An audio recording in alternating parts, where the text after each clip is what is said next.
ఈరోజు మేడే సందర్భంగా మా జిల్లా ట్రేడ్ యూనియన్ అధ్యక్షుడైనటువంటి గురవయ్య ఆధ్వర్యంలో వైఎస్ఆర్ పార్టీ కేంద్ర కార్యాలయంలో ఈ జెండా ఆవిష్కరణ కార్యక్రమానికి విచ్చేసినటువంటి ముఖ్య అతిథులుగా విచ్చేసిన రాష్ట్ర party general secretary Jupudi Prabhakar గారికి, మన పార్లమెంటు పార్టీ పరిశీలకులుగా వచ్చినటువంటి భర్తలు బ్రహ్మానందరెడ్డి గారికి, మరియు మా నగర అధ్యక్షులు శంకరు, బీసీసీఎల్ బొట్ల సుబ్బారావు, మాజీ PDC central bank chairman doctor Venkaiah గారు, మా ట్రేడ్ యూనియన్ ఉపాధ్యక్షుడు కోటి, మరియు మా కార్పొరేటర్ ఇమ్రాన్ ఖాన్ మరియు ప్రవీణ్, మరి ఇతర నాయకులందరికీ కూడా ముందుగా మేడే శుభాకాంక్షలు తెలియజేస్తా ఉన్నాం.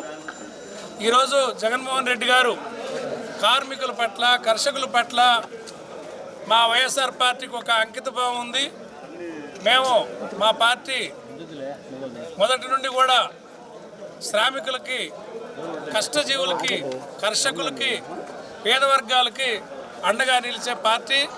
ఆ బాటలోనే జగన్మోహన్ రెడ్డి గారి నాయకత్వంలో మా పార్టీ ముందుకు పోతుందని మేమందరికీ మా ట్రేడ్ యూనియన్ ద్వారా కూడా అందుబాటులో ఉండి, అసంఘటిత వర్గాలు ఎవరైనా ఉంటే వారికి కూడా మేము మద్దతు ఇచ్చి వాళ్ళకి అండగా ఉంటామని ఈ సందర్భంగా ఈరోజు ఈ కార్మిక దినోత్సవం జరుపుకోవటం ఎంతో శుభ సంతోషంగా ఉందని చెప్పి మనం చేస్తూ, మా జగనన్న పెట్టిన పథకాలు ప్రతి కార్మికుడికి అందిని. ఈరోజు ఈ తెలుగుదేశం పార్టీ వచ్చి సంవత్సరం దాటితే ఏ కార్మికుడు కూడా ఒక చిన్న పని కూడా జరగని రోజులు ఉన్నాయి. ఈరోజు కార్మికులంటే ఆటో వాళ్ళు కానీ, లారీ వాళ్ళు కానీ, ఏ కార్మికుడైనా ఇచ్చిన పెట్టి ఏ కార్మికుడికైనా మా జగనన్న పథకము ప్రతి ఇంటికి అందిందని చెప్పి ఈ సభామూలకంగా మనవి చేస్తూ, మళ్ళీ అధికారంలోకి వచ్చే మా జగనన్న మళ్ళీ నెరవేరుస్తారని చెప్పి నేను మనస్ఫూర్తిగా కోరుకుంటూ సెలవు తీసుకున్నాను. ఎప్పుడో 1986లో అమెరికాలో వెట్టి చాకిరి నుండి విముక్తి చేయాలి పేదవర్గాలను అని చెప్పి 8 గంటల పనిదినంగా అమలుపరచాలనేటటువంటి దానికి నాందిగా పెద్ద పోరాటం చేసి ఎంతోమంది ప్రాణాలు కోల్పోయిన తర్వాత ఈ మేడే రోజున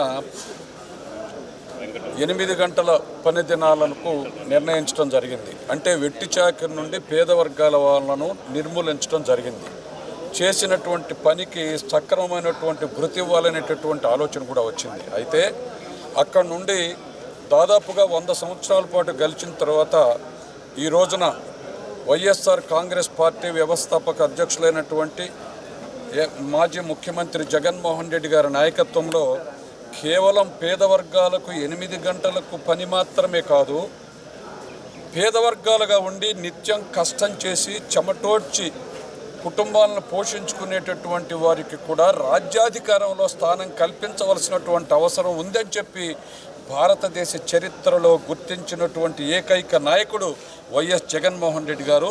దానిలో భాగంగానే అనేక మీకు తెలుసు పంచాయతీలు మొదలుకొని మంత్రివర్గం వరకు కూడా కేవలం పేద వర్గాల వారికి 70% పదవులు ఇచ్చేటటువంటి దానికి అవకాశం కల్పించినటువంటి ముఖ్యమంత్రి జగన్మోహన్ రెడ్డి గారి దక్కింది. కాబట్టి ఆ స్ఫూర్తిని ఆంధ్ర రాష్ట్రంలోనే కాదు, ఆంధ్ర రాష్ట్రాన్ని చూచి యావత్ దేశం మొత్తం కూడా ఉదాహరణగా తీసుకునే పరిస్థితి వచ్చింది.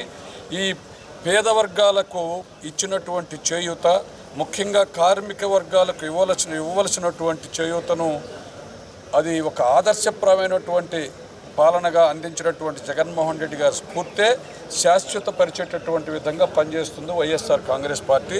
అదేవిధంగా గౌరవనీయులు ఈ ప్రకాశం జిల్లా వైఎస్ఆర్ కాంగ్రెస్ పార్టీ అధ్యక్షులు డాక్టర్ బూచేపల్లి శివప్రసాద్ రెడ్డి గారు, గౌరవనీయులు మరి ఈ విధంగా అన్ని నియోజకవర్గంలో ఉన్నటువంటి ఇన్ఛార్జెస్, నియోజకవర్గ ఈ హెడ్ క్వార్టర్స్లో ఇన్ఛార్జిగా ఉన్నటువంటి చుండూరు రఘుబాబు గారు, జిల్లా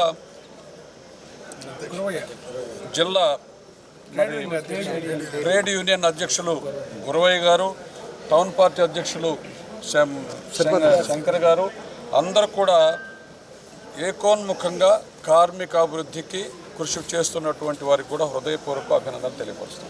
కొన్ని వేల ఉపన్యాసాలు ఇచ్చినటువంటి ఒక కంఠం అన్న బ్రహ్మానందరెడ్డి గారు, అదేవిధంగా మన శంకర్ గారు, సుబ్బారావు గారు, మిగతా డాక్టర్ వెంకయ్య గారు, మిగతా వాళ్ళు ట్రేడ్ యూనియన్ నాయకులు, మిగతా అందరూ సందర్భం మేడే వర్ధిల్లాలనే ఒక రణ నినాదం.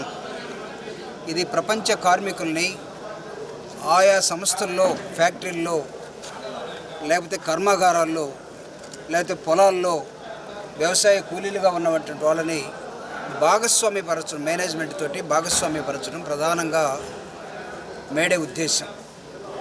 ఈ ప్రభుత్వాల్లో భాగస్వామ్యంగా, మేనేజ్మెంట్లో భాగస్వామ్యంగా ఈ దేశంలో చేసి చూయించినటువంటి వ్యక్తి తనకు అందినటువంటి 5 సంవత్సరాల పరిపాలనలో జగన్మోహన్ రెడ్డి గారు.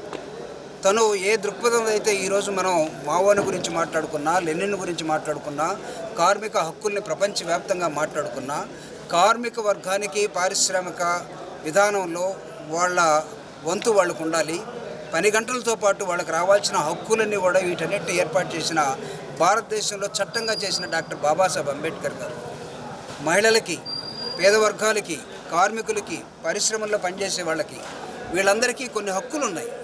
హక్కులతో పాటు బాధ్యతలు ఉన్నాయి. బాధ్యతలతో పాటు భాగస్వామ్యం కూడా ఉన్నది. ఈ భాగస్వామ్యాన్ని జగన్మోహన్ రెడ్డి గారు తన మంత్రివర్గంలో చూపినటువంటి విధానం అనేకమైన కార్మిక వర్గాలుగా ఉన్నటువంటి రాష్ట్రాన్ని కార్పొరేషన్లుగా మేనేజ్మెంట్లోకి తీసుకొచ్చి కూర్చోబెట్టి, అంటే ఒక విధమైనటువంటి ఏదైతే ప్రపంచ కార్మిక దినం కోరుకుందో దాన్ని చేసి చూపించినటువంటి నాయకుడిగా జగన్మోహన్ రెడ్డి గారు ఈరోజు ఆంధ్రప్రదేశ్లో కనపడతాడు. 40 ఏళ్ళ ఇండస్ట్రీ ఉన్న చంద్రబాబు నాయుడు గారు ఎప్పుడు కూడా కార్మిక భాగస్వామ్యాన్ని కోరుకోలేదు, ఇవ్వలేదు. ఆయన వాలంటరీ సిస్టమ్ అనే ఒకదాన్ని, వాలంటరీ కాదు, మన ఇక దాన్ని అవుట్సోర్సింగ్ సిస్టమ్. అమెరికాలో ప్రపంచ కార్మికులారా అని చైనా, అమెరికా, రష్యా, జర్మనీ అని ఉంటే ఆయన తీసుకున్న విధానం ఏంటంటే సరళీకరణ అనేది తీసుకొని కార్మికులను బయట పెట్టేసేయండి, కార్మికులకి ఓనర్కి సంబంధం ఉండకూడదు, మధ్యలో ఒక మిడిల్ మ్యాన్ ఉండాలి. కార్మిక హక్కులన్నీ తొంగలో తొక్కినటువంటి తెలుగుదేశం పార్టీ దాని విధానాల్ని వ్యతిరేకంగా టోటల్గా వైఎస్ఆర్ కాంగ్రెస్ పార్టీ విధానాలు ఏర్పాటు చేసుకుని ముందుకెళ్తున్న నేపథ్యంలో ఏర్పాటు చేసుకున్నటువంటి ఈ సభకి నిజంగా రవణకి ప్రత్యేకంగా మా అందరిని కూడా ఆహ్వానించి అద్భుతంగా తయారు చేసినటువంటి ఈ సభ ఒక మేడే దృక్పథాన్ని, నాకు తెలుసు కమ్యూనిస్టులు జరుపుతూ ఉంటారు, కార్మికులు జరుపుతూ ఉంటారు, మిగతా వరకు అన్ని రాజకీయ పార్టీలకు సంబంధించిన విభాగాలు జరుపుతూ ఉంటాయి. కానీ దీనిలో వైఎస్ఆర్ కాంగ్రెస్ పార్టీ జరగడం ఏంటంటే ఇది ఒక ప్రాక్టికల్గా చూపించిన విధానం. ఇది జగన్మోహన్ రెడ్డి.